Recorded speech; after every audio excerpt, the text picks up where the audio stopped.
Hi friends, ಎಲ್ಲರಿಗೂ ನಮಸ್ಕಾರ. ರೆಕಾರ್ಡ್ಗೆ ಸ್ವಾಗತ. ನಾನು ಮಾಡ್ತಾ ಇರೋಂಥ ರೆಸಿಪಿ ಇವತ್ತು ಹೋಮ್ ಮೇಡ್ ದಮ್ ಬಿರಿಯಾನಿ. ತುಂಬ ಜನಕ್ಕೂ ಬಕ್ರೀದ್ ಹಬ್ಬಕ್ಕೆ ಸ್ಪೆಷಲಾಗಿ ಇವತ್ತು ಬಿರಿಯಾನಿ ಮಾಡೋದು ತೋರಿಸ್ತಾ ಇದ್ದೀನಿ. ನನಗೆ ಗೊತ್ತು ಶ್ರಾವಣ ಮಾಸ ಯಾರು ತಿನ್ನೋಲ್ಲ ಅಂತ, ಸೊ ಅದನ್ನು ಹಬ್ಬದ ಸ್ಪೆಷಲಾಗಿ ಮಾಡ್ತಾಯಿದ್ದೀನಿ. ತುಂಬ ಸೂಪರಾಗಿರುತ್ತೆ, ಮಾಡೋದು ಸುಲಭ. ಇದು ಹೇಗೆ ಮಾಡೋದು, ಇದಕ್ಕೆ ಬೇಕಾಗೋ ಇಂಗ್ರೀಡಿಯೆಂಟ್ಸ್ ನೋಡೋಣ. ನೋಡಿ, ಅರ್ಧ kg ಆಗೋಷ್ಟು ಚಿಕನ್ ತಗೊಂಡಿದ್ದೀನಿ. ಚೆನ್ನಾಗಿ ಒಂದು 2-3 ಸರಿ ವಾಶ್ ಮಾಡಿ ಇಟ್ಕೊಂಡಿದ್ದೀನಿ. ಈ ಸೈಜ್ ಕಟ್ ಮಾಡಿಸಿ ಇಟ್ಕೊಂಡಿದ್ದೀನಿ, ದಪ್ಪಕ್ಕೇನೆ.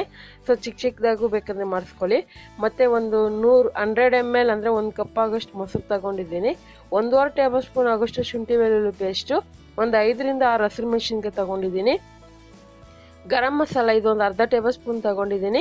ಖಾರದ ಪುಡಿ 1 ಟೇಬಲ್ ಸ್ಪೂನ್ ತಗೊಂಡಿದ್ದೀನಿ. ಧನಿಯಾ ಪುಡಿ ಒಂದು ಅರ್ಧ ಟೇಬಲ್ ಸ್ಪೂನು, ಅರಿಶಿನ ಒಂದು ಅರ್ಧ ಟೀ ಸ್ಪೂನು, ಏಲಕ್ಕಿ ಪುಡಿ ಒಂದು ಅರ್ಧ ಟೀ ಸ್ಪೂನ್ ತಗೊಂಡಿದ್ದೀನಿ.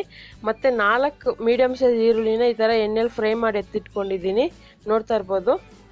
ಮತ್ತು ಡ್ರೈ ಇಂಗ್ರೀಡಿಯೆಂಟ್ಸು: ಪಲಾವ್ ಎಲೆ 2, ಶಾಯಿ ಜೀರಾ 1/4 ಟೀ ಸ್ಪೂನು, 3 ಏಲಕ್ಕಿ, 3 ಲವಂಗ, 1.5 ಇಂಚು ಚಕ್ಕೆ ತಗೊಂಡಿದ್ದೀನಿ, 1 ಮರಾಠ ಮೊಗ್ಗು ಮತ್ತು ನಕ್ಷತ್ರದ ಹೂವು 1 ತಗೊಂಡಿದ್ದೀನಿ, ಅದನ್ನು ಪುಡಿ ಮಾಡಿ ಇಟ್ಕೊಂಡಿದ್ದೀನಿ. ತುಪ್ಪ ಒಂದು 2 ಟೇಬಲ್ ಸ್ಪೂನು, ರುಚಿಗೆ ತಕ್ಕಷ್ಟು ಉಪ್ಪು, ನಿಂಬೆಹಣ್ಣು 1 ನಿಂಬೆಹಣ್ಣಿನ ರಸ ತೆಗೆದಿಟ್ಕೊಂಡಿದ್ದೀನಿ, ಒಂದು ಅರ್ಧ ಕಪ್ ಆಗೋಷ್ಟು ಪುದೀನ ಸೊಪ್ಪು, ಒಂದು ಅರ್ಧ ಕಪ್ ಆಗೋಷ್ಟು ಕೊತ್ತಂಬರಿ ತಗೊಂಡಿದ್ದೀನಿ. ನೋಡಿ, ಒಂದು ಟೀ ಕುಡಿಯೋ ಲೋಟದಲ್ಲಿ ನಾನು ಕಾದಿರೋ ಅಂಥ ಹಾಲಲ್ಲಿ ಸಾಫ್ರಾನ್ ಅಂದರೆ ಕೇಸರಿ ಕುಂಕುಮವನ್ನು ಹಾಕಿ ಒಂದು ಅರ್ಧ ಗಂಟೆ ಮುಂಚೆನೇ ನೆನೆ ಹಾಕಿದ್ದೀನಿ. ಎಣ್ಣೆ ಸುಮಾರು ಒಂದು 100 ಗ್ರಾಮ್ ಆಗೋಷ್ಟು ಎಣ್ಣೆ ಬೇಕಾಗುತ್ತೆ. ನೋಡಿ, ನಾನು ಇವತ್ತು ಮಾಡ್ತಾ ಇರೋಂಥ ರೆಸಿಪಿಯಲ್ಲಿ ಬಾಸುಮತಿ ಅಕ್ಕಿ ಯೂಸ್ ಮಾಡ್ತಾಯಿದ್ದೀನಿ. ಇದು ಒಂದು ಅರ್ಧ kg ತಗೊಂಡಿದ್ದೀನಿ. ಇದು ನೋಡಿ, ಈ ಬ್ರ್ಯಾಂಡ್ ತಗೊಂಡಿದ್ದೀನಿ, ದಾವತ್ ಬಾಸುಮತಿ ರೈಸು. ತುಂಬ ಚೆನ್ನಾಗಿರುತ್ತೆ, ನೀವು ಬೇಕಂದರೆ ಅದೇ ತಗೊಬಂದು ಮಾಡಿ, ತುಂಬ ಚೆನ್ನಾಗಿರುತ್ತೆ. ಈಗ ನಾನು ಚಿಕನ್ನ ಆ ಬೌಲ್ಗೆ ಹಾಕ್ಕೊಂಡಿದ್ನಲ್ಲ, ಅದಕ್ಕೆ ನಾನು ಮ್ಯಾರಿನೇಟ್ ಮಾಡ್ತಾಯಿದ್ದೀನಿ. ಏನಂದರೆ ಈ ಚಿಕನ್ಗೆ ಮೊಸರು, ಶುಂಠಿ ಬೆಳ್ಳುಳ್ಳಿ ಪೇಸ್ಟು ಮತ್ತು ನಿಂಬೆ ರಸ ಇದೆಲ್ಲ ಹಾಕ್ಕೊಂಡು ಚೆನ್ನಾಗಿ ಮಿಕ್ಸ್ ಮಾಡ್ಕೋಬೇಕಾಗುತ್ತೆ. ಸೊ ಸ್ಪೂನಲ್ಲಾದರೂ ಮಾಡ್ಕೊಳ್ಳಿ, ಇಲ್ಲಾಂದರೆ ಕೈಯಲ್ಲಾದರೂ ಮಾಡ್ಕೊಳ್ಳಿ. ಸೊ ಸ್ಪೂನಲ್ಲಿ ಅಷ್ಟು ಚೆನ್ನಾಗಿ ಮಿಕ್ಸ್ ಆಗೋಲ್ಲ ಮತ್ತು ಕರೆಕ್ಟಾಗಿ ಇಟ್ಕೊಳ್ಳಲ್ಲ. ಸೊ ಕೈಯಲ್ಲೇ ಮಾಡ್ಕೊಳ್ಳೋಣ. ತುಂಬ ಸಿಂಪಲ್ಲು, ಬೇಗನೆ ಆಗೋಗುತ್ತೆ. ಬೇಗನೆ ಅಂದರೆ ನೀವು ಸಂಡೇ ಹೊತ್ತು ಮನೇಲಿ ಇರ್ತೀರಲ್ಲ, ಅಂಥ ಟೈಮ್ ಮಾಡ್ಕೋಬೋದು. ಸೊ ಮಕ್ಕಳಿಗೆ ಈ ಥರ ಡಿಫ್ರೆಂಟಾಗಿ ಮಾಡಿಕೊಟ್ರೆ ತುಂಬ ಇಷ್ಟಪಟ್ಟು ತಿಂತಾರೆ.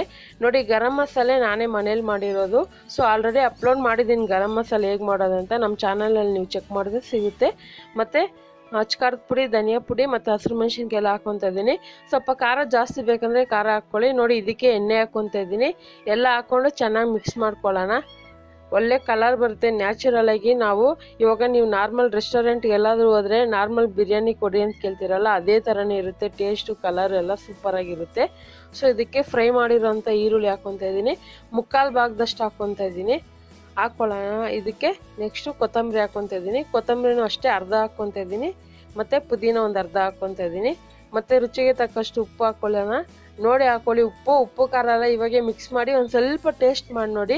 ಖಾರ ಕಡಿಮೆ ಇದ್ದರೆ ಖಾರ ಹಾಕ್ಕೊಳ್ಳಿ, ಉಪ್ಪು ಕಡಿಮೆ ಇದ್ದರೆ ಉಪ್ಪು ಹಾಕ್ಕೊಳ್ಳಿ. ಯಾಕಂದರೆ ಇದು ದಮ್ ಬಿರಿಯಾನಿ ಮಾಡೋದ್ರಿಂದ ಅಕಸ್ಮಾತ್ ಸಪ್ಪೆ ಆಗಬಾರ್ದು, ಅದಕ್ಕೋಸ್ಕರನೇ ಇದಕ್ಕೆ ಉಪ್ಪು ಖಾರ ನೋಡಿ ಹಾಕ್ಕೊಂಡು ಚೆನ್ನಾಗಿ ಮಿಕ್ಸ್ ಮಾಡ್ಕೊಳ್ಳೋಣ. ಇದಕ್ಕೆ ಸಾಫ್ರಾನ್ದು ಹಾಲು ಅಂದರೆ ಕೇಸರಿ ನೆನೆ ಹಾಕಿದ್ನಲ್ಲ, ಅದೊಂದು 2 ಸ್ಪೂನ್ ಆಗೋಷ್ಟು ಹಾಕ್ಕೊತಾ ಇದ್ದೀನಿ.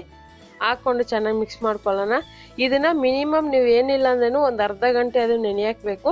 ಸೊ ಹೋಟೆಲ್ಗಳಲ್ಲಿ ಏನು ಮಾಡ್ತಾರೆ ಅಂದರೆ ಒಂದು 2 ಅವರ್ 3 ಅವರ್ ನೆನೆ ಹಾಕ್ತಾರೆ. ನಾನು ಇಲ್ಲಿ ಅರ್ಧ ಅವರ್ ನೆನೆ ಹಾಕ್ಕೊತಾ ಇದ್ದೀನಿ. ಅದೇ ಟೈಮ್ಗೆ ಒಂದು ಪಾತ್ರೆಯಲ್ಲಿ ನೀರು ಕಾಯಕ್ಕೆ ಇಟ್ಕೊಂಡಿದ್ದೆ. ಸೊ ಅಕ್ಕಿ ಬೇಯಿಸೋಕ್ಕೋಸ್ಕರ ಅಕ್ಕಿ ನೆನಪಿರಲಿ, ಮಿನಿಮಮ್ ಒಂದು ಅರ್ಧ ಗಂಟೆ ಆದರೂ ನೆನಿಬೇಕು. ಮತ್ತು ಇದಕ್ಕೆ ಡ್ರೈ ಇಂಗ್ರೀಡಿಯೆಂಟ್ಸ್ ಹಾಕ್ತಾಯಿದ್ದೀನಿ. ನಿಮ್ಗೆ ಏನಾದರೂ ಶಾಯಿ ಜೀರಾ ಸಿಕ್ಕಿಲ್ಲ ಅಂದರೆ ಪರವಾಗಿಲ್ಲ, ಸ್ಕಿಪ್ ಮಾಡ್ಕೋಬೋದು. ಇನ್ನು ಉಳಿದಿರೋ ಐಟಮ್ ಹಾಕ್ಕೊಳ್ಳಿ. ಇದಕ್ಕೆ ತುಪ್ಪನೂ ಉಪ್ಪು ಹಾಕ್ಕೊತಾ ಇದ್ದೀನಿ. ಮಾಮೂಲಿ ರೈಸ್ಗೆ ನೀವು ಉಪ್ಪು ಹಾಕ್ತಿರಲ್ಲ, ಅದೇ ಥರನೇ ಉಪ್ಪು ಹಾಕ್ಕೊಳ್ಳಿ. ಯಾಕಂದರೆ ಅನ್ನಕ್ಕೂ ಉಪ್ಪು ಹಿಡಿಬೇಕು, ಆ ಮಸಾಲೆಗೂ ಉಪ್ಪು ಹಿಡಿಬೇಕು. ಯಾವುದೇ ರೀತಿ ಸಪ್ಪೆ ಆ ಥರ ಗೊತ್ತಾಗಬಾರ್ದು ನಮಗೆ. ಇದು ಜಸ್ಟ್ ಒಂದು 2 ನಿಮಿಷ ಕುದಿಸೋಣ. ಆ ಫ್ಲೇವರೆಲ್ಲ ನೀರಿಗೆ ಇಳಿಬೇಕು, ಅದಕ್ಕೋಸ್ಕರ. ಈಗ ಅಕ್ಕಿ ಹಾಕ್ತಾಯಿದ್ದೀನಿ.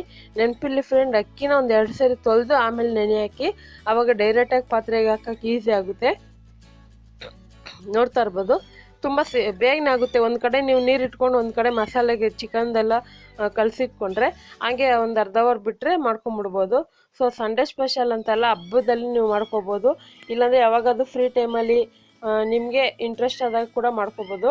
ನೋಡಿ, ಅಕ್ಕಿ ಚೆನ್ನಾಗಿ ಉದ್ದುದ್ದಕ್ಕೆ ಬಂದಿದೆ. ಸೊ ಅರ್ಧ ಅವರ್ ನೆನೆ ಹಾಕಿದ್ರೆ ಈ ಥರ ಉದ್ದುದ್ದಕ್ಕೆ ಚೆನ್ನಾಗಿ ಬರುತ್ತೆ. ಮಿನಿಮಮ್ ಒಂದು 70% ಆದರೂ ಬೆಂದಿರಬೇಕು ಆ ರೈಸು. ಫುಲ್ಲು 100% ಬೇಯಿಸೋಕೆ ಹೋಗಬೇಡಿ. ಉದ್ದಕ್ಕೆ ಬಂದು ಕೈಯಲ್ಲಿ ಮುರಿಯೋ ಥರ ಇರಬೇಕು, ಆ ಥರ. ಈಗ ಇದನ್ನು ನಾನು ಸೋಸ್ಕೊತಾ ಇದ್ದೀನಿ. ಸೊ ಈ ನೀರನ್ನ ಒಂದು ದಮ್ ಕಟ್ತಿರಲ್ಲ, ಅದಕ್ಕೊಂದು ಲೋಟ ಆಗೋಷ್ಟು ಮಾತ್ರ ನೀರು ಬೇಕಾಗುತ್ತೆ. ಈಗ ನೋಡಿ, ಚಿಕನ್ ಚೆನ್ನಾಗಿ ನೆಂದಿದೆ, ಒಳ್ಳೆ ನ್ಯಾಚುರಲಾಗಿ ಒಳ್ಳೆ ಕಲರು ಬಂದಿದೆ. ಸೊ ನಾನು ಇವಾಗ ಬಾಣಲೆಯಲ್ಲಿ ಮಾಡ್ತಾಯಿದ್ದೀನಿ. ಎಲ್ಲರ ಮನೆಯಲ್ಲೂ ನಾನ್ ಸ್ಟಿಕ್ ಪಾತ್ರೆ ಇರಲ್ಲ, ಅದಕ್ಕೋಸ್ಕರ ಇದು ಒಂದು ಅಗಲವಾಗಿರುವಂಥ ಬಾಣಲೆ ತಗೊಂಡಿದ್ದೀನಿ. ಅದು ನಾನ್ ಸ್ಟಿಕ್ದೆ, ಅದು ಸ್ವಲ್ಪ ಹಳೇದಾಗಿದೆ. ಈಗ ನಾನು ಚಿಕನ್ ನೆನೆಸಿದ್ನಲ್ಲ ಅದನ್ನೆಲ್ಲ ಹಾಕ್ಕೊತಾ ಇದ್ದೀನಿ. ಇದಕ್ಕೆ ಇನ್ನೊಂದು 2 ಸ್ಪೂನ್ ಸಾಫ್ರಾನ್ದು ಹಾಲು ಹಾಕ್ತಾಯಿದ್ದೀನಿ, ಅಂದರೆ ಕೇಸರಿದು. ಯಾವುದೇ ರೀತಿ ಫುಡ್ ಕಲರ್ ಯೂಸ್ ಮಾಡ್ತಾಯಿಲ್ಲ ನಾನು. ಸೊ ಫುಡ್ ಕಲರ್ ಯೂಸ್ ಮಾಡಿದ್ರೆ ಕಲರಲ್ಲೇ ಗೊತ್ತಾಗ್ಬಿಡುತ್ತೆ. ಈಗ ಇದ್ರ ಮೇಲೆ ನಾನು ರೈಸ್ ಹಾಕ್ತಾಯಿದ್ದೀನಿ. ಯಾವುದೇ ರೀತಿ ಮತ್ತು ಇದನ್ನು ಕುದಿಸೋದು ಗೊಜ್ಜು ಥರ ಮಾಡೋದು ಏನು ಮಾಡಿಲ್ಲ. ಇನ್ನು ಸ್ಟವ್ ಕೂಡ ಆನ್ ಮಾಡಿಲ್ಲ. ನಾನು ರೈಸೆಲ್ಲ ಹಾಕಿದ್ಮೇಲೆ ಸ್ಟವ್ ಆನ್ ಮಾಡ್ತೀನಿ. ಸೊ ರೈಸ್ ಫುಲ್ ಹಾಕಿ, ಮತ್ತು ಇದೊಂದರಲ್ಲಿ ವೀಡಿಯೋ ಮಿಸ್ ಆಗಿದೆ ಫ್ರೆಂಡ್. 1 ಲೋಟ ಆಗೋಷ್ಟು ನೀರು ಹಾಕ್ಕೊಳ್ಳಿ, ಅಕ್ಕಿ ಬೇಯಿಸಿರೋಂಥ ನೀರು ಹಾಕ್ಕೊಳ್ಳಿ. ಮತ್ತು ನೀವು ಅದು ಯಾಕಂದರೆ ತಲೆ ಹಿಡಿಬಾರ್ದು, ಅದಕ್ಕೋಸ್ಕರ 1 ಲೋಟ ಅಂದರೆ ಟೀ ಕುಡಿಯೋ ಲೋಟ ಇದೆಯಲ್ಲ, ಅದರಲ್ಲಿ 1-2 ಲೋಟ ಆಗೋಷ್ಟಾದರೂ ಹಾಕ್ಕೊಳ್ಳಿ. ಇಲ್ಲಾಂದರೆ ದೊಡ್ಡ ಲೋಟದಲ್ಲಿ 1 ಲೋಟ ಹಾಕ್ಕೊಳ್ಳಿ. ಮಿನಿಮಮ್ 1/4 ಲೀಟ್ರ್ ನೀರು ಹಾಕ್ಕೊಳ್ಳಿ. ಇದಕ್ಕೆ ನಾನು ಕೇಸರಿದು ಹಾಲು ಹಾಕ್ಕೊಂಡಿದ್ದೀನಿ, ಮತ್ತು ಈರುಳ್ಳಿ ಉದುರಿಸ್ತಾ ಇದ್ದೀನಿ. ಈರುಳ್ಳಿ ಉದುರಿಸ್ಬಿಟ್ಟು ಕೊತ್ತಂಬರಿ ಹಾಕ್ಕೊತಾ ಇದ್ದೀನಿ. ಹಾಗೆ ಪುದೀನ, ಉಳಿದಿರೋಂಥ ಪುದೀನೂ ಹಾಕ್ಕೊತಾ ಇದ್ದೀನಿ. ಮತ್ತು ಇದಕ್ಕೆ ತುಪ್ಪ ಹಾಕಬೇಕಾಗುತ್ತೆ. ಸೊ ತುಪ್ಪನೂ ಹಾಕ್ಕೊಳ್ಳೋಣ. ಮತ್ತು ಇದಕ್ಕೆ ನೀವು ಇನ್ನೂ ನಿಂಬೆ ರಸ ಕೂಡ ಹಾಕ್ಕೋಬೋದು, ತುಂಬ ಚೆನ್ನಾಗಿರುತ್ತೆ.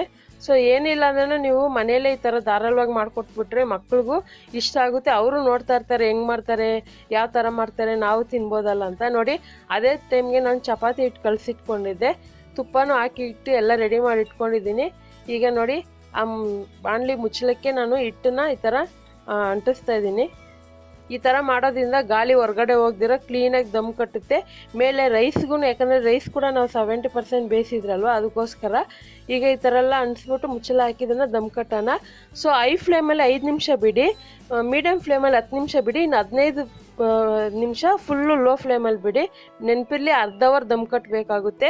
ಈಗ ಸುಮಾರು ಒಂದು ಅರ್ಧ ಗಂಟೆ ಆಗಿದೆ. ಇದನ್ನು ಓಪನ್ ಮಾಡಿ ನೋಡೋಣ ಫ್ರೆಂಡ್ಸ್. ಇನ್ನೊಂದು ಸರಿ ಹೇಳ್ತಾ ಇದ್ದೀನಿ, 5 ನಿಮಿಷ ಹೈ ಫ್ಲೇಮು, 10 ನಿಮಿಷ ಮೀಡಿಯಮ್ ಫ್ಲೇಮು, ಲೋ ಫ್ಲೇಮಲ್ಲಿ 15 ನಿಮಿಷ, ಮಿನಿಮಮ್ ಅರ್ಧ ಅವರು ದಮ್ ಕಟ್ಟಬೇಕು.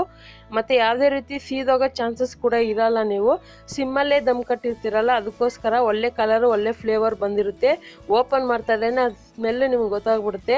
ಚಿಕನ್ ಕೂಡ ಫುಲ್ಲು ಒಳಗಡೆ ಯಾವುದೇ ರೀತಿ ನಾವು ಮಿಕ್ಸ್ ಮಾಡಿರಲ್ವಲ್ಲ, ಚೆನ್ನಾಗಿ ರೋಸ್ಟ್ ಆಗಿರುತ್ತೆ, ಒಳ್ಳೆ ಕಲರ್ ಬಂದಿರುತ್ತೆ. ಮತ್ತು ಸೀದಾಗಿದೆ ಅನ್ಕೊಂಬೇಡ್ರಿ, ಚಿಕನ್ ಚೆನ್ನಾಗಿ ರೋಸ್ಟ್ ಆಗಿದೆ, ನೋಡ್ತಾ ಇರ್ಬೋದು. ಆ ರೋಸ್ಟ್ ಆಗಿರೋ ಚಿಕನ್ ನೀವು ತಿಂದು ನೋಡಿ ಎಷ್ಟು ಟೇಸ್ಟ್ ಇರುತ್ತೆ ಅಂತ ನಿಮಗೆ ಗೊತ್ತಾಗುತ್ತೆ. ಸೊ ಈ ಥರ ಬಿರಿಯಾನಿ ತಯಾರಾಗಿದೆ ನೋಡಿ. ಇದ್ರ ಜೊತೆಗೆ ಯಾವುದೇ ರೀತಿ ಗ್ರೇವಿ ಆಗಲಿ, ಮೊಸರು ಪಚ್ಚಡಿ ಆಗಲಿ ನಾನು ಅಪ್ಲೋಡ್ ಮಾಡಿದ್ದೀನಿ, ನೀವು ಅದನ್ನು ನೋಡಿ ಮಾಡಿ ಇದ್ರ ಜೊತೆ ಬಿರಿಯಾನಿ ಜೊತೆಗೆ ಹಾಕೊಂಡು ತಿಂದು ನೋಡಿ ಅಂತ ಕೇಳ್ಕೊತಾ ಇದ್ದೀನಿ. ನೋಡೋದ್ರಲ್ಲ, ಇವತ್ತಿನ ರೆಸಿಪಿ ಇಷ್ಟೇ. ಎಷ್ಟು ಸಿಂಪಲ್ಲಾಗಿ ಮನೆಯಲ್ಲೇ ಹೋಮ್ ಮೇಡ್ ದಮ್ ಬಿರಿಯಾನಿ ಮಾಡೋದಂತ ಗೊತ್ತಾಗುತ್ತಲ್ಲ. ಹಾಗಾದರೆ ರೆಸಿಪಿ ನಿಮ್ಗೆ ಖಂಡಿತ ಇಷ್ಟ ಆಗಿದೆ, ನೀವು ಕೂಡ ಟ್ರೈ ಮಾಡಿ ಹೇಗಿದೆ ಅಂತ ಕಮೆಂಟ್ ಮಾಡಿ. ಮತ್ತಷ್ಟು ಈಸಿ ರೆಸಿಪಿಗೋಸ್ಕರ ರೇಖಾ ಅಡುಗೆ ಚಾನಲ್ನ ಸಬ್ಸ್ಕ್ರೈಬ್ ಮಾಡಿ, ಶೇರ್ ಮಾಡಿ, ಲೈಕ್ ಮಾಡಿ. ಎಲ್ಲರಿಗೂ ಧನ್ಯವಾದಗಳು.